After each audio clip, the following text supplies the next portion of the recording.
উদ্যম ব্যতীত কোনো মহৎ কাজ সিদ্ধ হয় না।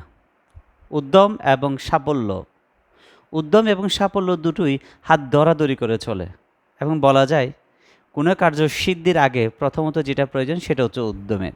উদ্যমটা কেন প্রয়োজন? কারণ উদ্যম মানুষের আত্মবিশ্বাস বাড়ায়, উদ্যম মানুষের মনোবল বৃদ্ধি করে, উদ্যম মানুষের সাহস বৃদ্ধি করে, উদ্যম মানুষের কার্যসিদ্ধির জন্য যত উপযোগী যে কার্যক্রমগুলো দরকার সবগুলোই করে থাকে উদ্যম। এবং উদ্যম এমন একটা জিনিস, মানে বলা হয়ে থাকে উদ্যম হচ্ছে অমূল্য সম্পদ। অমূল্য সম্পদ বলতে সেটা আমরা কি সবাই জানি, যেটা কোনো মূল্য দেওয়া যায় না সেটা হচ্ছে অমূল্য সম্পদ। এবং এই উদ্যমের কোনো প্রকার মূল্য দেওয়া যায় না, কেননা উদ্যমী ব্যক্তি চাইলে তার আনুগত্য এবং তার আত্মবিশ্বাস, তার সাহস দ্বারাই তার অভিষ্ট লক্ষ্যে সে পৌঁছতে পারে।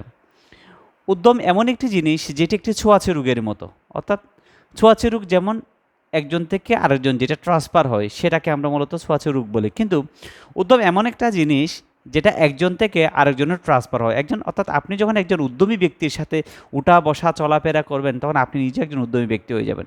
কোনো একজন উদ্যমী ব্যক্তির সাথে যখন আপনি হ্যান্ডশেক করবেন তখন তার থেকে কিছু কিছু ট্রান্সফার আপনারও হবে, অর্থাৎ তার যে মনোবল, তার যে দৃঢ়শক্তি, সেই জিনিসটা আপনারও ট্রান্সফার হবে। অর্থাৎ একজন উদ্যমী ব্যক্তির সাথে যদি প্রতিনিয়ত চলা যায় তাহলে সেই উদ্যমী ব্যক্তির মতো আপনিও আপনার লাইফস্টাইলটা করতে পারেন, আপনার মনোবলটা বৃদ্ধি করতে পারেন এবং আপনার কার্যসিদ্ধি করতে পারেন।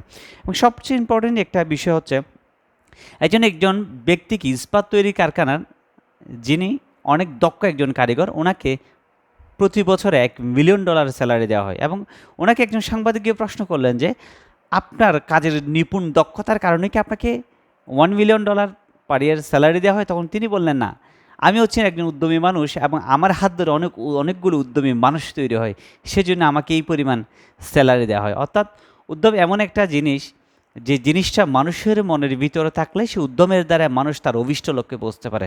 তা আমাদের জীবন চলার পথে অবশ্যই আমাদেরকে উদ্যমী হতে হবে এবং উদ্যমী হয়ে সাহসিকতার সাথে দৃঢ় সংকল্প নিয়ে আমাদের অভিষ্ট লক্ষ্যে আমাদের পৌঁছে যেতে হবে। তাই সবাই উদ্যমী হওয়া দরকার এবং সবাই উদ্যমী হব, সে প্রত্যাশায় আজকের ভিডিওটা এখানে শেষ করছি। আল্লাহ হাফেজ।